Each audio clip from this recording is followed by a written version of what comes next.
Résumé de la saison 1978.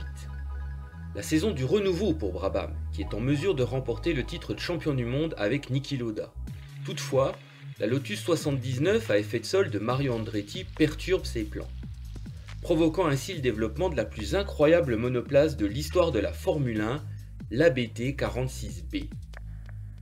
Pour la première fois de l'histoire de la Formule 1, des équipes ont réclamé son interdiction. Une occasion pour la CSI de jouer au chat et à la souris avec Bernie Ecclestone et finalement interdire la monoplace. En fin de saison, le président du CSI, Pierre Hugeux, annonce qu'il ne se représentera pas. C'est Jean-Marie Balestre qui sera le nouvel homme fort de l'institution fédérale. John Watson ayant accepté le chèque de 750 000 $ promis par McLaren et Marlboro, Bernie Ecclestone confirma le jeune Brésilien Nelson Piquet, auparavant pilote d'essai Brabham, aux côtés de Niki Lauda avec un salaire de 25 000 $ annuels durant 2 ans. L'échec de la saison 1978 avait été lourd de conséquences pour les relations entre Niki Lauda et Bernie Ecclestone. Après sa victoire à Monza, le double champion du monde avait demandé un salaire de 2 millions de $ pour 1979. En réponse, Ecclestone éclata de rire. Cette réaction sera perçue comme un manque de considération par l'Autrichien. Les négociations vont durer 4 mois. Elles seront difficiles. L'Anglais faisant mine de sonder Frank Williams et Teddy Meyer pour les prévenir des prétentions financières de Lauda. Sans agent pour s'occuper de ses intérêts, les portes des meilleures équipes de F1 se refermèrent les unes après les autres face à l'Autrichien. Esselé, Lauda tenta un ultime coup lors d'une réunion à Parme pour le renouvellement du sponsoring de Parmalat.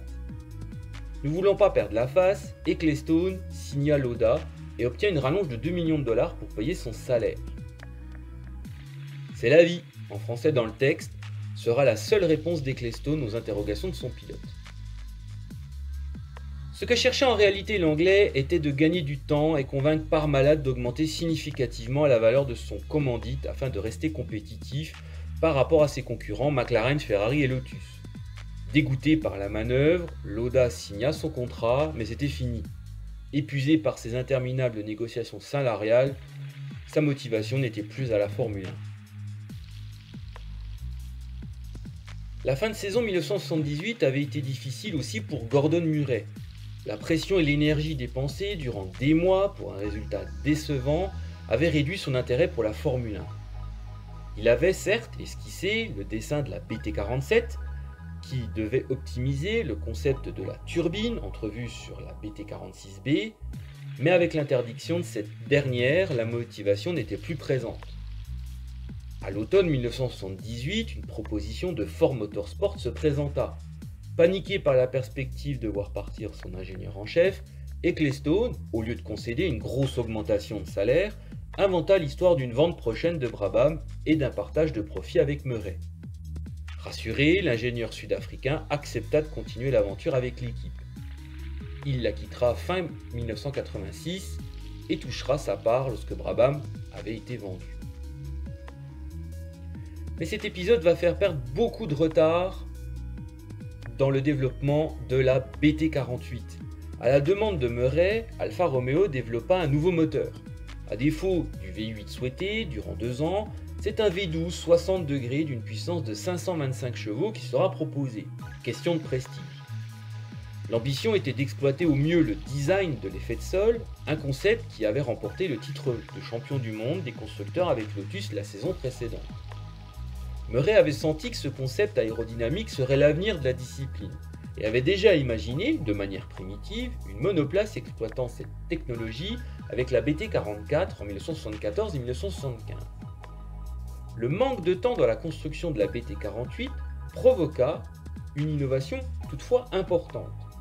Les éléments du châssis étaient, pour la première fois, construits en matériaux composites. Si la puissance du bloc italien était là, sa fiabilité sera catastrophique et la monoplace était lourde à piloter.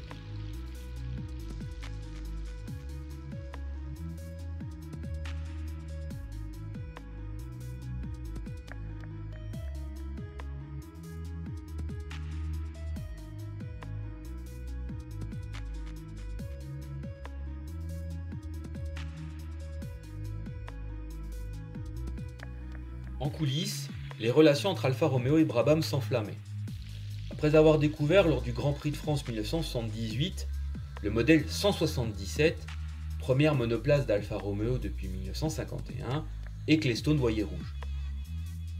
Le développement de la 177 avait débuté dans le plus grand secret un an auparavant, après les critiques de Chiti devant les dirigeants italiens de la marque milanaise concernant le châssis Brabham de Gordon Murray, coupable de ne pas avoir exploité le meilleur moteur du monde, sont les propos de l'ingénieur italien. La remplaçante, la 179, fit ses débuts lors du Grand Prix d'Italie en septembre 1979, avec Marlboro comme sponsor. Cela en était trop pour Ecclestone, qui ordonna à Murray de concevoir une nouvelle monoplace. La BT49, propulsée par le fameux V8 Ford Cosworth, sera conçue en 6 semaines et construite en 3 exemplaires pour participer à la fin de saison 1979. L'effort avait été considérable pour l'époque. La voiture avait, comme la BT48, des panneaux de carrosserie en fibre de carbone, mais elle était plus petite de 10 cm, plus maniable et agile, et elle était surtout 60 kg plus légère que sa grande sœur. L'ultime monoplace pour convaincre Niki Lauda de rester. Pendant que la nouvelle monoplace affrontait le chronomètre, Lauda roulait vers l'aéroport de Mirabel pour le ramener en Europe via New York. Le double champion du monde autrichien venait de prendre une décision importante le matin même. Après une nuit sans rêve et sans espoir, vidée par une saison compliquée, Lauda avait annoncé sa retraite au milieu du paddock du circuit de Montréal, un Bernie Ecclestone affolé, en contraste avec un Lauda qui, avec le sourire, quitta le monde des Grands Prix sans regret. Il tenait sa revanche. Car dans le même temps, pour remplacer Lauda, Bernie Ecclestone proposa un contrat de 2,5 millions de dollars à Jackie Stewart, triple champion du monde 1969, 71 et 73, pour revenir en Formule 1 uniquement pour la saison 1980.